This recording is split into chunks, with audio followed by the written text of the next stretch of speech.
तो fourth case में अब हम लोग पढ़ेंगे average speed in different circumstances.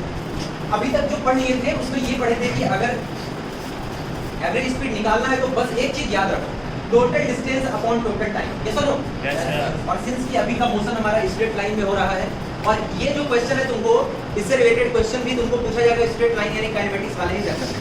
इसलिए तुम ये समझो कि वेलोसिटी का मैग्नीट्यूड और स्पीड बिल्कुल सेम होगा। कब तक? जब तक वो केवल स्ट्रेट लाइन में चल रहा है and the particle is not reversing back, अपने आप को वो टर्न नहीं करा रहा है, मोशन के दौरान अपने पाथ में वो टर्निंग नहीं ले रहा, तो उस वक्त हमारा वेलोसिटी का मैग्नीट्यूड और स्पीड दोनों क्या होने वाला है? सेम होने वाला है। तो चलिए यहाँ पर हम लोग ये चीज को देख लिए, तो स्पीड का जो वैल्यू है वही हमारा मैग्नीट्यूड का भी मैग्नीट्यूड होगा वेलोसिटी का, उस तीनों केसेस में जो हम लोगों ने डिस्कस किया हुआ। तो पहले जितने भी केसेस हम लोगों ने डिस्कस किया उसमें क्या था कि t1 टाइम में s1 चला, t2 टाइम में s2 चला, t3 टाइम में s3 चला, तो वहां से हमारा जो एवरेज स्पीड है वो कितना निकल करके आया? s1 + s2 + s3 upon t1 + t2 + t3। ये सुनो, टोटल डिस्टेंस देखो कि पूरे इंटरवल में क्या हुआ है और टोटल टाइम कितना लिया गया है उससे डिवाइड कर देना है, that will give you the answer. अब उसके बाद दूसरा जो केस था उसमें हम लोगों ने पढ़ा था किसके रिलेटेड? s और v। तो टोटल डिस्टेंस हमारा जो होगा वो उसमें सब s को जोड़ दो और हमारा जो टोटल टाइम होगा उसको निकालने के लिए s/v कर देना है। तो पहले इंटरवल में s1/v1 किया था, दूसरे इंटरवल में s2/v2, तीसरे इंटरवल में s3/v3। इसके ऊपर जब क्वेश्चन भी बनाएंगे तो बहुत ज्यादा अच्छा इसमें जो है हम लोग कर सकते हैं। इसके बाद तीसरा केस हम लोगों का था, क्या चीज बोलो?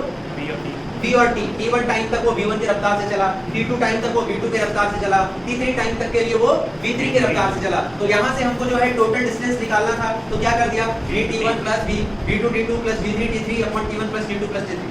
क्लियर? तो ये चीज हम लोग अभी तक कर चुके हैं। अब जो है बहुत ही इंपॉर्टेंट केस है और इसी के ऊपर इन जनरल सवाल पूछा जाता है। तो चलो देखते हैं कि ये केस क्या है। इसमें अगर देखें तो बोल सकते हैं कि this one is a and b। एक पार्टिकल है, इट इज मूविंग इन सच अ वे। यहाँ पर दो केस है, दोनों केस एक ही केस का कंपोनेंट है। जैसे समझो, पहला हमारा ये, तो फर्स्ट केस इज दिस। इसको समझेंगे ध्यान से। इसमें ये बोला गया एक पार्टिकल चला यूं, ए से चला और उसने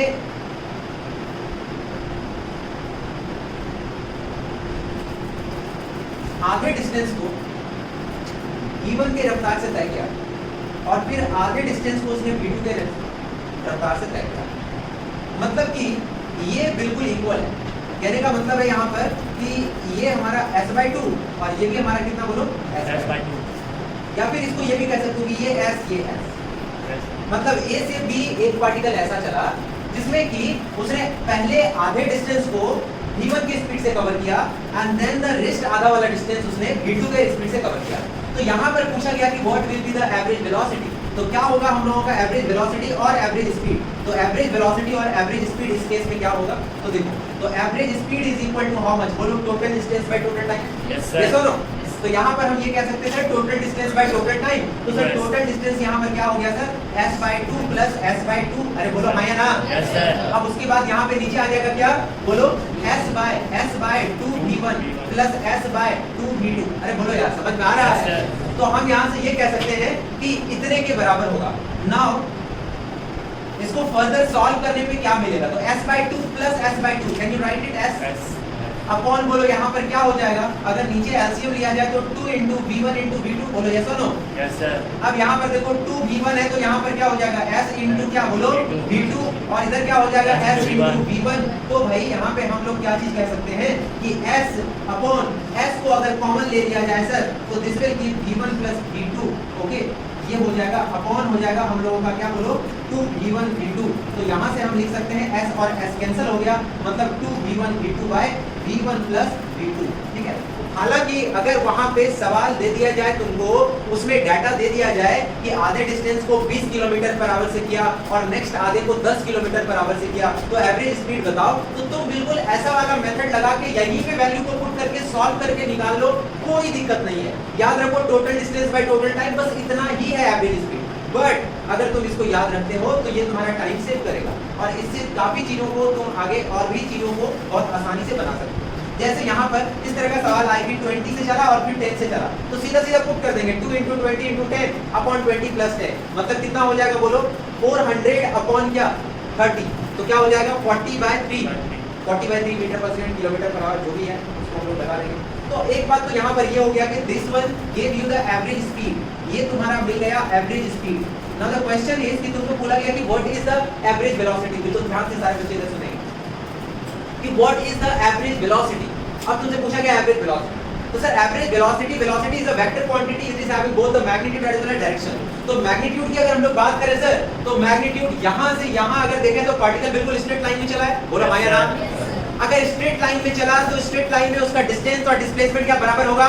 यस सर। अगर डिस्टेंस और डिस्प्लेसमेंट बराबर हुआ तो क्या स्पीड भी हमारा जो है यहाँ पर जितना है क्या उसका मैग्नीट्यूड वेलोसिटी का मैग्नीट्यूड स्पीड के बराबर हो जाएगा? Yes sir. तो यहाँ पे बिल्कुल मैग्नीट्यूड तो सेम है सर, और डायरेक्शन की अगर बात करें तो टुवर्ड्स AB, अगर ये इधर चल रहा है तो जो डायरेक्शन है सर हमारा उसी डायरेक्शन की तरफ इसका डायरेक्शन होगा। तो सिंपली अगर यहाँ पे सवाल ये आ जाए कि what is the speed and the magnitude of velocity, तो क्या बोलोगे कि both will be the same? Yes sir. Magnitude as well as the velocity, magnitude of velocity is equal to the speed, बोलो है या नहीं है? Yes sir. क्योंकि हमारा जो मोशन हो रहा है since the motion is in straight line में मोशन हो रहा है विदाउट एनी टर्निंग, इसीलिए हमारा यहाँ पर क्या चीज हो जाएगा भाई, तो ये हो जाएगा स्पीड और मैग्नीट्यूड ऑफ वेलोसिटी। ये पहला केस। अब इसी के अंदर दूसरे केस की हम लोग बात करते हैं, और दूसरा केस काफी ज्यादा हमारे डेली लाइफ में फेमिलियर है। और क्या है वो दूसरा केस, उसको देखेंगे ध्यान से। पहले इसको नोट कर लो, पॉज कर लो वीडियो को, नोट कर लो, ठीक है? कितना था बोलो? और B से A की तरफ आते हुए उसका स्पीड था v2, मतलब A से B गया v1 के स्पीड से, यस सर। और B से A आया v2 के स्पीड से। मतलब कोई लड़का अपने घर से स्कूल के लिए निकला 15 किलोमीटर पर आवर से, और फिर स्कूल से घर की तरफ पहुंचा कितने से? सपोज दैट, हाँ बिल्कुल, वो तो 40-45 हो जाता है ना, नहीं और कम हो जाता है, ठीक है? उसके बाद पता चलता है कि जो है 1-1 किलोमीटर में 2-3 घंटा लग रहा है, ठीक है? तो यहाँ पे हम लोग ये कहा जाता है कि A से B चला V1 से, और B से A चला V2 से। अब उसके बाद यहाँ पर हम लोगों को बोला ये जाता है कि आप फाइंड आउट कीजिए एवरेज स्पीड क्या होगा। हाँ, बशर्ते कंडीशन है कि यहाँ पे जो स्टूडेंट घर से स्कूल जाएगा और स्कूल से घर आएगा, उसके लिए डिफाइंड है कि बिल्कुल रास्ते में इधर उधर कहीं नहीं जाना है, बिल्कुल जिस रास्ते से गए उसी रास्ते से आना है, ठीक है? क्योंकि देखो आते वक्त तो हम लोग लेट हो रहे होते हैं ना, तो जल्दी जल्दी क्लास पहुँचना होता है, और जाते वक्त तो फिर जो है हम लोग अपने संविधान का इस्तेमाल करते हैं, राइट टू डू एवरीथिंग, ठीक है? थोड़ा सा मॉल भी घूमना है सर, डोमिनोज भी घूमना है, ठीक है? तो हर जगह पे चलना है, तो इसलिए जो है ऐसा काम नहीं करना है। यहाँ पर जो है ये कुछ स्पेशल कंडीशन है, इसमें ये बोला गया कि A से B चल रहा है V1 से, और B से A चल रहा है V2 से। आपसे मैंने सवाल किया कि आप बताओ कि एवरेज स्पीड क्या होगा एंड एवरेज वेलोसिटी क्या होगा।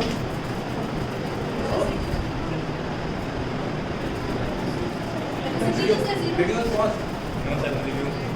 देखो, तो यहाँ पे हम लोग ये कह सकते हैं कि हम लोगों का जो एवरेज स्पीड है वो कितना होगा। पहले चलो एवरेज स्पीड निकालो, एवरेज स्पीड कितना होगा बोलो? बोलो, सीधा समझो, total distance by total time. अब एक बात बताओ, टोटल डिस्टेंस क्या घर से स्कूल का जितना स्कूल से भी घर का उतना ही होगा, है ना? तो A से B और B से A, सपोज मैंने मान लिया कि सर A से B जो है ये हमारा S या फिर X है, या कुछ भी नहीं भी मानो तो सीधा AB बोल दो, ठीक है? तो हम लोग यहाँ पर कहेंगे कि S है, तो B से AB क्या हो जाएगा? S ही होगा। तो हम ये कहेंगे कि पहला S, और जाते वक्त भी कितना S अपॉन सर इसका टाइम जो है क्या होगा? S/V1 plus S/V2। बोलो यस और नो? Yes sir. तो बस यहाँ पर हमें सॉल्व करना है क्या चीज? 2S अपॉन ये नीचे आ जाएगा S into V2 plus S into V1 by V1 into V2।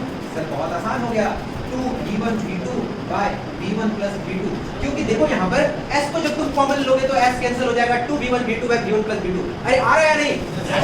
तो यहाँ से सर एवरेज स्पीड वही आया जो पिछले केस में था, बिल्कुल हाँ, क्योंकि पिछले केस में भी जो है ना उसने आधे डिस्टेंस को कवर किया कितने से v1 से और आधे डिस्टेंस अगले आधे को कवर किया v2 से। यहाँ भी देख लो इसने टोटल डिस्टेंस कितना कवर किया s और s मतलब 2s। आई बोलो हाँ या ना? Yes, sir. जिसमें कि आधे डिस्टेंस को इसने v1 से कवर किया और आधे डिस्टेंस को v2 से। यहाँ डायरेक्शन का कोई मतलब है नहीं, इसीलिए स्पीड तो हमारा वही होगा सर जो पिछले केस में हुआ था। बताओ यस और no? Yes, sir. But sir if we talk about the velocity then it will become what? Zero. क्योंकि सर यहाँ पे जहाँ से शुरू किया वहीं पहुंच गया, इसीलिए डिस्प्लेसमेंट हमारा जीरो हो गया, इसीलिए वेलोसिटी हमारा जीरो हो गया। तो जल्दी से वीडियो को पॉज करके आप छापिए और हम लोग क्वेश्चन लिखिए।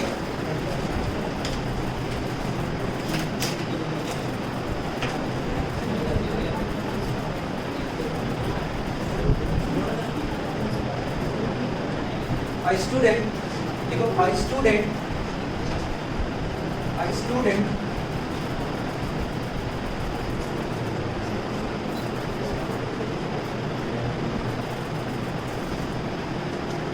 going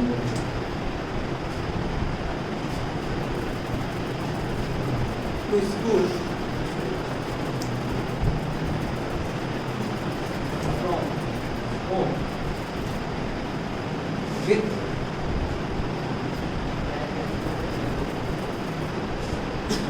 3 kilometers per hour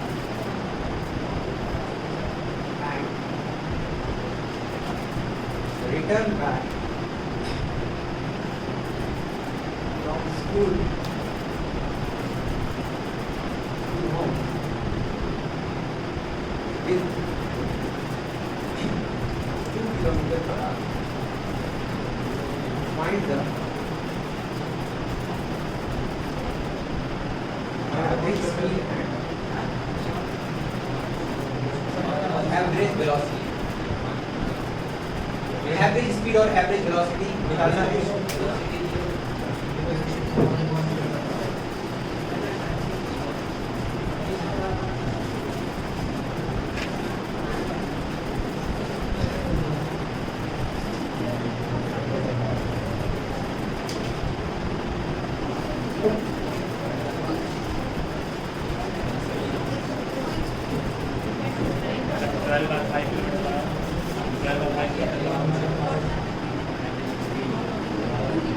straight line है ना? बहुत आसान। Average speed is equal to क्या बोलो? v1 + v2 + v + v1 कर देंगे। बस को पुट करो यहाँ पे 2 * v1 कितना है 3, v2 कितना है 2, y क्या v + 2 बस हो गया। और वेलोसिटी 0। इसी तरह का कुछ से कुछ क्वेश्चन पूछेगा, तुमको बस दिमाग में ये रखना है ना कि हमारा जो एवरेज स्पीड है वो total distance by total time, बस ये याद रखना है। क्वेश्चन ऐसे भी पूछ देता है कि एक आदमी अपने घर से चला, उसके मीटर में जो रीडिंग था वो था 24369, ठीक है। फिर वो घर वापस आया, उस समय उसके मीटर में जो रीडिंग था वो था 462। अब बोला गया कि आप बताइए कि उसने जो है अगर इतना घर से निकलने और आने के बाद मतलब निकलने के बाद और आने तक जो हमारा टाइम था वो टाइम इसको 4 घंटा लगा। तो यहाँ पर बोल दिया जाता है कि आप मुझे बताइए कि कितना हुआ इसका एवरेज। अरे बात समझ में बहुत हार्ड क्वेश्चन है नहीं, बहुत आसान है। इस तरह के क्वेश्चन तो बहुत आसान है, क्लास 9 में हम लोग बनाया वो तो ये मीटर है जाते वक्त बाइक का, आते वक्त ये है, तो फाइनल ये है, फाइनल में इसको पहले घटा देंगे। बोलो हाँ या ना? Yes, sir. कितना होगा बोलो? 90। ये 93 हो जाएगा ना लगभग? Yes, sir. 93 होगा? Yes, sir. तो 93/4 बस हो गया काम, समझ गए? तो total distance by total time ये समझ लेना है। एवरेज स्पीड और वेलोसिटी मतलब डायरेक्शन, और यहाँ पर जो है स्ट्रेट लाइन मोशन में तब तक हमारा magnitude of velocity will be equal to the speed जब तक कि हमारा पार्टिकल पलटी नहीं मारता है। जब हम लोगों का पार्टिकल जहां से भी रिटर्न होगा उस जगह से हमारा मैग्नीट्यूड ऑफ स्पीड और मैग्नीट्यूड ऑफ वेलोसिटी साथ ही साथ डायरेक्शन भी चेंज होना शुरू हो जाएगा। तो इसलिए यहाँ पे हम लोगों को ध्यान रखना है कि in straight line motion without reversing the direction, since the distance and displacement is equal, so the average speed and average velocity, in fact the magnitude of the average velocity and speed will remain the same। ये बात हम लोगों को मालूम रखना है। अब आगे बढ़ते हैं, बहुत आसान सब चीजों को पढ़ते हैं।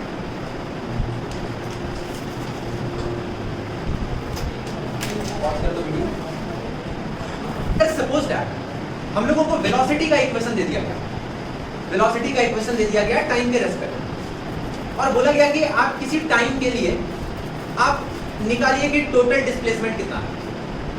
तो तुमको पता है कि वेलोसिटी का अगर इक्वेशन है और मुझे निकालना डिस्प्लेसमेंट है तो टाइम के रेस्पेक्ट में इंटीग्रेट कर देंगे, ये सुनो, तो तुम आराम से उसको इंटीग्रेट कर दोगे लोअर लिमिट और अपर लिमिट लगा करके, तो आराम से निकल जाएगा। इस तरह के सवाल हम लोगों ने पहले भी बनाए हैं, बट इसके अंदर क्या क्या प्रॉब्लम आ सकता है और किन किन बातों को ध्यान में रखना है उसे आओ हम लोग देखते हैं। बहुत इंपॉर्टेंट है ये बहुत इंपॉर्टेंट हमारा सेक्शन है, यानी कि आप लोग अपने कॉपी में ये हेडिंग डालिए कि calculation of displacement, calculation of displacement when velocity equation is given, when velocity equation is given, आप डिस्प्लेसमेंट को कैलकुलेट करके बताइए। जब हमारा वेलोसिटी इक्वेशन दिया गया है तो जाहिर सी बात है यार इंटीग्रेशन करेंगे, ये सब बेसिक चीज तो हम लोगों ने पढ़ लिया, लेकिन यहाँ पर हम लोग एक अपना क्रिटिकल अंडरस्टैंडिंग बनाएंगे, बहुत ज्यादा इंपॉर्टेंट है। बिल्कुल ध्यान से देखो सारे बच्चे, इसे एक क्वेश्चन से समझते हैं, बहुत इंपॉर्टेंट है।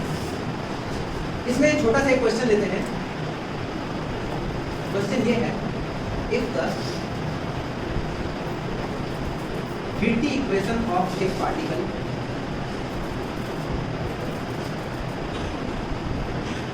is given by v equal to t minus 4 or else take it as t minus 4.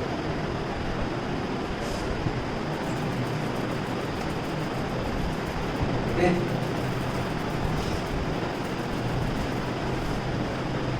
calculate the distance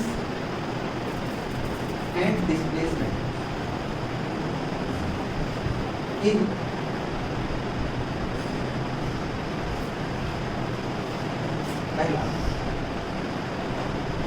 from t equal to 0 to t equal to 2 second, दूसरा from t equal to 0 to t equal to 4 second. This is an important question. Just pause the video and note it down and try to solve it. Sir solve किया हमने अभी तक जो जानते थे उसके basis पर। क्या किया सर? मैंने s इज इक्वल टू लगा दिया integration of ddt from 0 to 2 second, पहले के केस में 0 से 2 सेकंड, बहुत आसान है sir. s is equal to कर दिया सर ddt, v का क्या है वैल्यू जल्दी से बताइए sir, t minus 2 into dt, कहाँ से कहाँ तक 0 से 2, तो s इज इक्वल टू, इसको आप इंटीग्रेट कीजिए क्या हो जाएगा t square by 2 minus 2t, कहाँ से कहाँ तक 0 से 2, सर पुट किया यहाँ पर 2 टू जा 4 बाय 2, 2 माइनस 4 मतलब माइनस 2, अरे बोलो यार। Yes sir. अब सर हमने बात किया 0 से 4 में, हमें तो बस यही मालूम है सर, यही तरीका है निकालने का। अब इसे डिस्टेंस बोलते हैं या डिस्प्लेसमेंट, अब आप समझ लो। 0 से 4 के बीच s is equal to integration of ddt again, तो इंटीग्रेशन ऑफ ddt कहां से कहां तक 0 से 4, तो integration of t minus 2 dt, t minus 2 dt 0 से 4, सो s इज इक्वल टू बताओ क्या हो जाएगा, t square by 2 minus 2t, कहां से कहां तक 0 से 4, सॉल्व करने पे क्या आ गया सर 0। अरे बोलो हाँ या ना? Yes sir. मतलब सर पार्टिकल 0 से 4 सेकंड तक मोशन में था।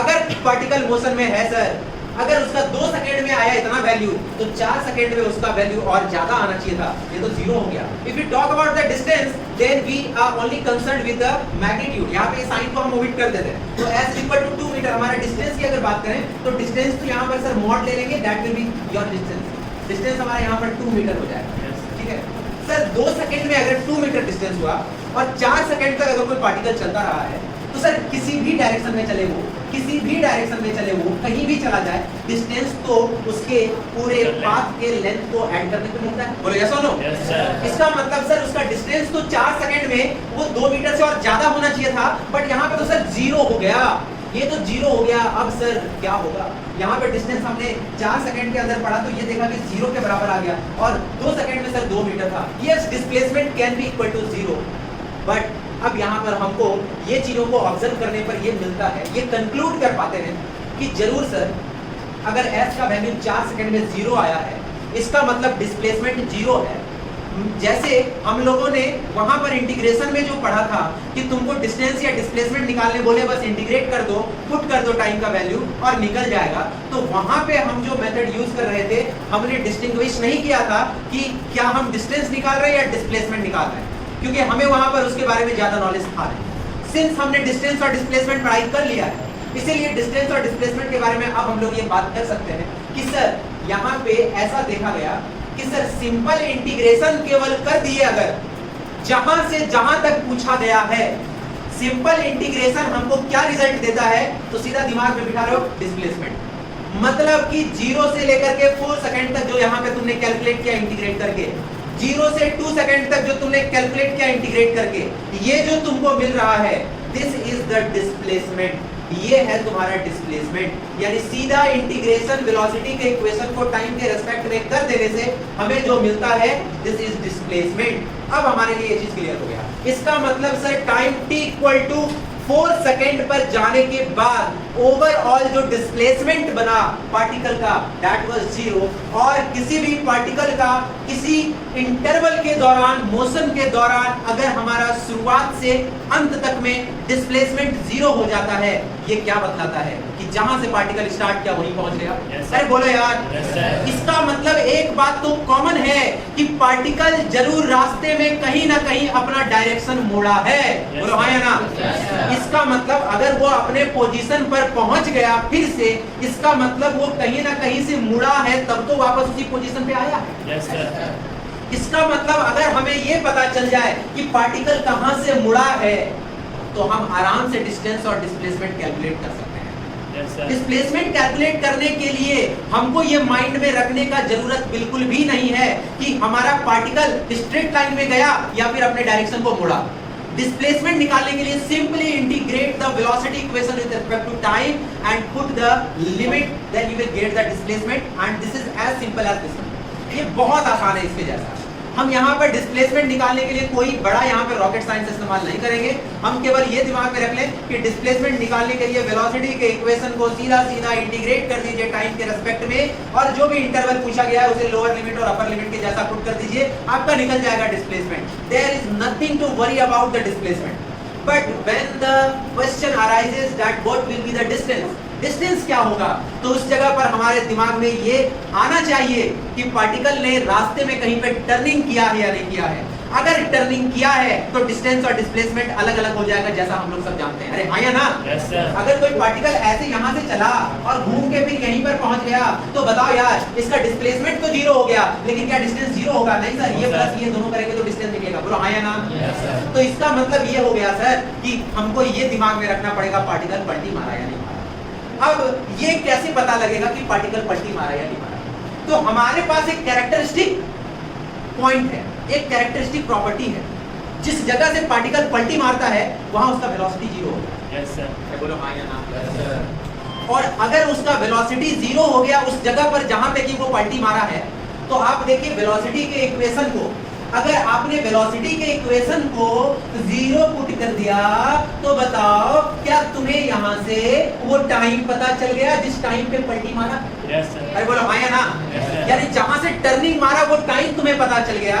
अब तुम सोच के देखो कि 0 से पार्टिकल स्टार्ट किया, 2 सेकंड पे टर्निंग मारा, 4 सेकंड में यहां पहुंचा, तो अब डिस्टेंस और डिस्प्लेसमेंट निकालना बहुत आसान हो गया। इस ऐसे कि डिस्प्लेसमेंट निकालने के लिए तो जरा भी नहीं सोचना है सर, सीधा सीधा इंटीग्रेट कर दो, जो आएगा वैल्यू वही होगा डिस्प्लेसमेंट। लेकिन डिस्टेंस निकालने के लिए तुम्हें ये ऐड करना पड़ेगा और ये ऐड करना पड़ेगा। मतलब वेलोसिटी के इक्वेशन को पहले 0 से 2 तक इंटीग्रेट करेंगे, प्लस फिर वेलोसिटी के इक्वेशन को 2 से 4 तक इंटीग्रेट करेंगे और दोनों में मॉड लगा देंगे, ऐड करके जो वैल्यू आएगा that will be the distance. बताओ क्या समझ में आया या नहीं आया? yes, sir. इसका मतलब डिस्टेंस और डिस्प्लेसमेंट निकालने में क्या क्या बात को दिमाग में रखना है, आपको ये समझ में आ गया? पहला चीज ये कि सर मोशन हमारा सिंपल सा सिंपल स्ट्रेट लाइन है, स्ट्रेट लाइन है यानी कि वो एक लाइन पर जा सकता है। अब एक लाइन पर जाने का 2 पॉसिबिलिटी है सर, या तो ऐसे जा सकता है या तो पीछे आ सकता है। ये यानी ये पता करना है पार्टिकल अपने मोशन के डायरेक्शन में कहीं पे अपना डायरेक्शन को मोड़ा या नहीं मोड़ा है। अगर मोड़ा तो सर वहां डिस्टेंस और डिस्प्लेसमेंट अलग अलग हो जाएगा, और निकालने का जो तरीका है वो कैसा होगा, तो उन चीजों को अब हम लोग बिल्कुल एक सुंदर सुंदर तरीके से इसको लिख लेते हैं, बहुत अच्छे तरीके से, कि कैसे होगा जब वेलोसिटी इक्वेशन दिया हुआ रहेगा और डिस्टेंस और डिस्प्लेसमेंट मुझे कैलकुलेट करना पड़ेगा। तो आई होप कि you have got the idea. तुमको आइडिया मिल गया कि किस तरीके से हमें वेलोसिटी इक्वेशन का हेल्प से हमें डिस्टेंस और डिस्प्लेसमेंट कैलकुलेट करना है। माइंड में रखना है मुझे कि पार्टिकल ने कहीं पलटी मारा या नहीं मारा। अगर पलटी मारा तो वो पलटी पॉइंट क्या है, मतलब किस जगह से पलटी मारा, यानी वो टाइम क्या है, और वो टाइम अगर पता चल गया तो डिस्टेंस और डिस्प्लेसमेंट निकालना हमारे लिए काफी आसान है।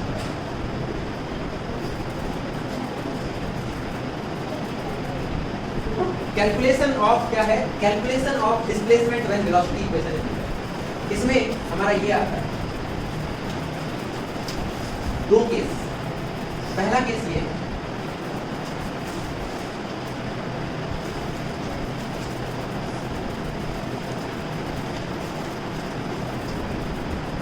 if a particle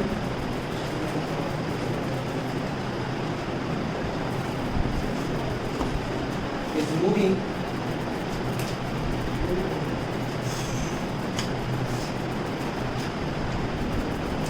in a straight line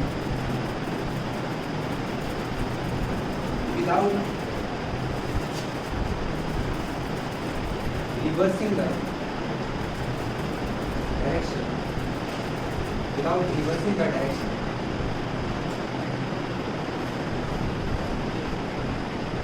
from time t equal to 0 to t,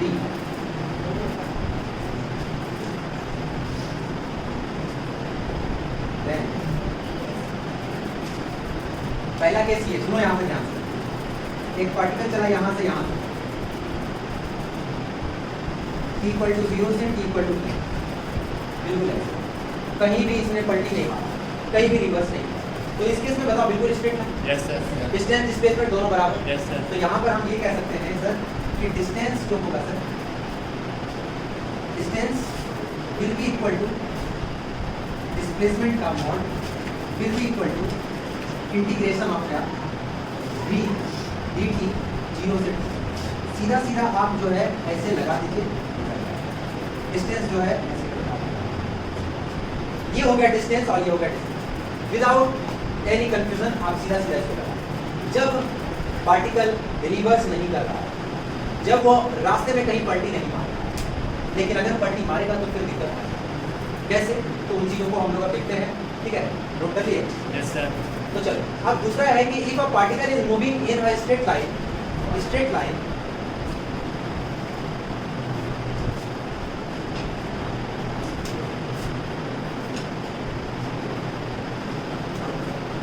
straight line from t equal to 0 to t in such a way that it reverses its direction after time t naught।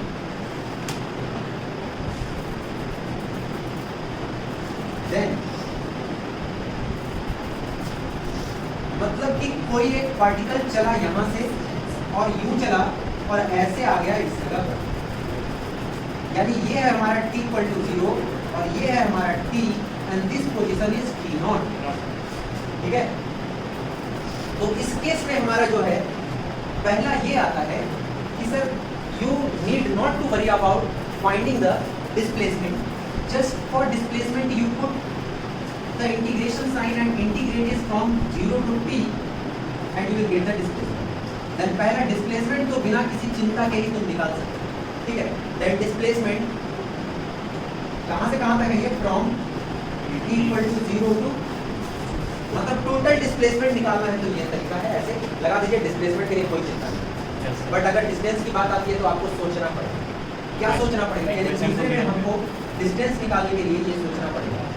Distance के लिए आपको क्या सोचना पड़ेगा, equation को 0 के बराबर करके निकालेंगे। डिस्टेंस निकालने का हम स्टेप बताते हैं आपको। सबसे पहला inquire whether the particle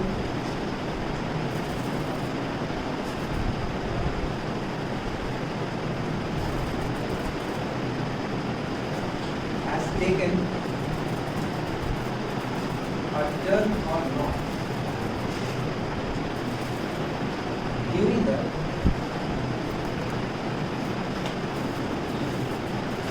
given interval। मतलब सबसे पहले आप ये पता लगाइए कि पार्टिकल कहीं टर्न किया है कि नहीं, ठीक है। अब ये पता करने के लिए आपको क्या करना पड़ेगा, यानी कि we are here to find out the point जहां पे कि उसने अपने डायरेक्शन को रिवर्स किया। इसको निकालने के लिए for this to find displacement तुम लोग समझ गए होंगे, लिख लिए होंगे। for this to find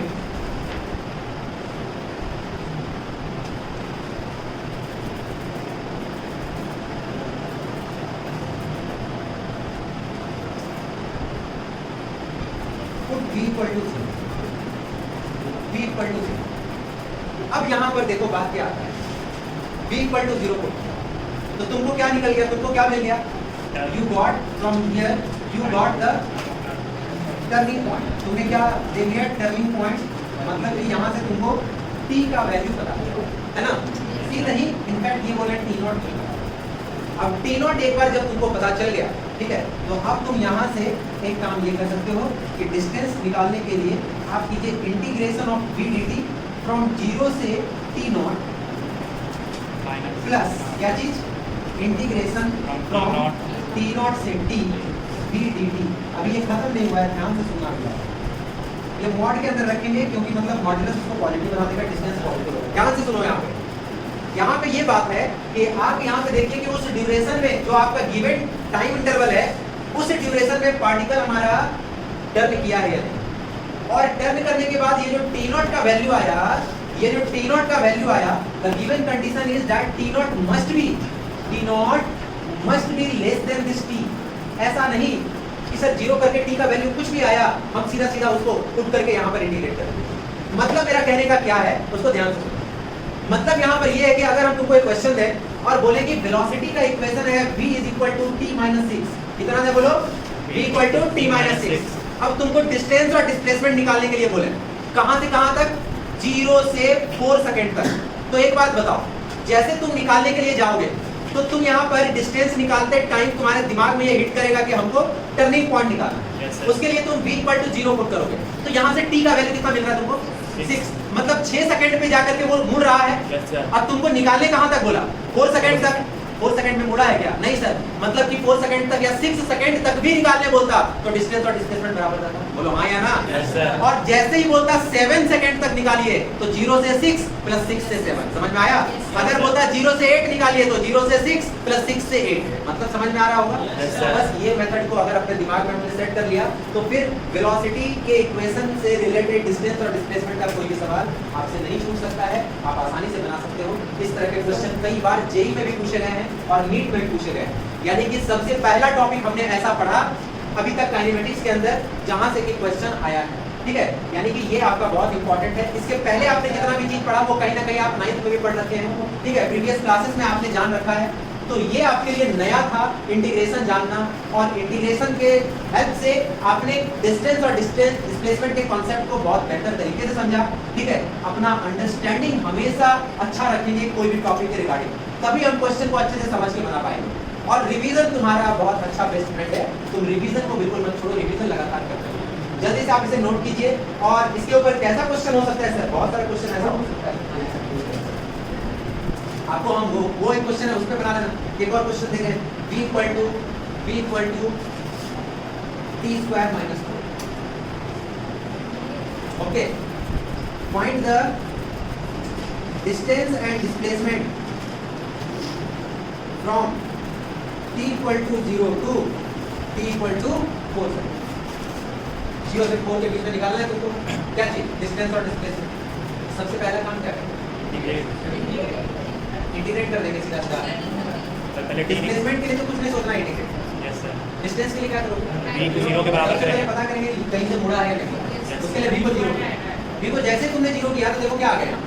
अरे बोलो जल्दी से यार, t² - 4 = 0 किया तो t² = 4, मतलब t का वैल्यू +-2। और सर टाइम कभी नेगेटिव नहीं होता, इसलिए -2 को सर हटा। यारी बात समझ में? Yes, sir. 50 का वैल्यू कितना है? +2 सेकंड, बोलो हाँ या ना। Yes sir. अब तुमको निकालना है डिस्टेंस 0 से 4, मतलब सेट 2 पे लौटा है, 0 से 2 +2 से 4।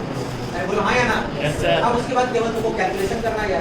बस इस तरह के सवाल बहुत सारा बना लो, ये काफी इंपॉर्टेंट है तुम्हारे। सबसे ज्यादा इंपॉर्टेंट अभी तक जो भी पढ़े हो उसमें से ये पूछा है। इससे क्वेश्चन, इस तरह के क्वेश्चन जो है तुम्हारे लिए अच्छा है। इसके पहले का क्वेश्चन सब तो तुम पहले प्रीवियस क्लासेस में पढ़े हो, आसान है। अब हमारा धीरे धीरे जो है करके हमारा कॉन्सेप्ट बिल्डअप होना शुरू होगा। अब हम लोग नए नई चीज़ों को भी सीखेंगे कि एप्लीकेशन क्या क्या है अपने कॉन्सेप्ट का। चलो हो गया, नोट कर लिए?